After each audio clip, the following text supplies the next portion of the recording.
Bien, chers amis internautes, bonjour. Nous nous retrouvons dans ce nouveau numéro pour parler du vol des étoiles des orques. Oui, effectivement, j'ai reçu pas mal de personnes qui m'ont parlé de cette problématique. Alors, j'ai jugé bon que nous puissions épiloguer dessus. Alors, le vol des étoiles des orques, qu'est-ce que c'est?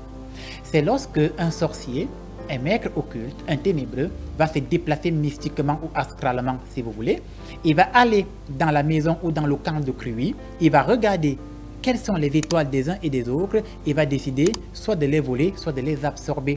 À ce moment, on peut parler du vol des étoiles des autres. Et voler l'étoile de l'eau, qu'est-ce que cela signifie? Cela signifie que la personne qui va le faire, dans la plupart des cas, devrait ou peut avoir un lien de sang avec vous.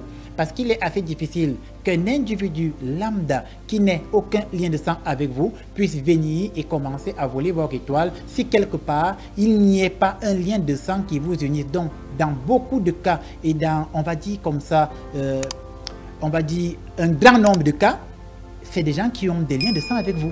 Et quand ils viennent, ils absorbent donc soit vos étoiles, soit les étoiles de vos enfants. Qu'est-ce que cela entraîne? Cela entraîne que du jour au lendemain, vos enfants qui étaient très intelligents, subitement deviennent un peu moins intelligents à l'école ou du jour au lendemain commencent à avoir des mauvaises notes à l'école. À partir de ce moment, on va parler du vol des étoiles des autres. Si vous avez affaire à ce genre de situation, qu'est-ce qu'il vous faut faire?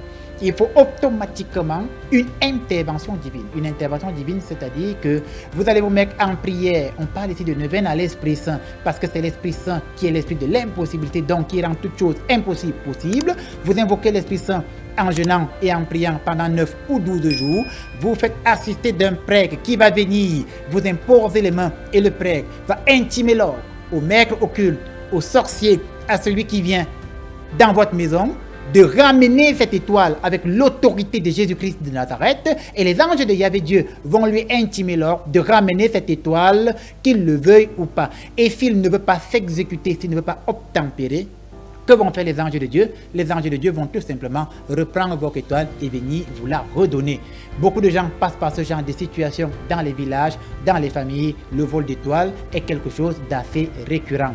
Ne manquez pas, chers amis internautes, si vous avez aimé cette petite vidéo, de vous abonner sur ma page Facebook ou alors sur ma chaîne YouTube.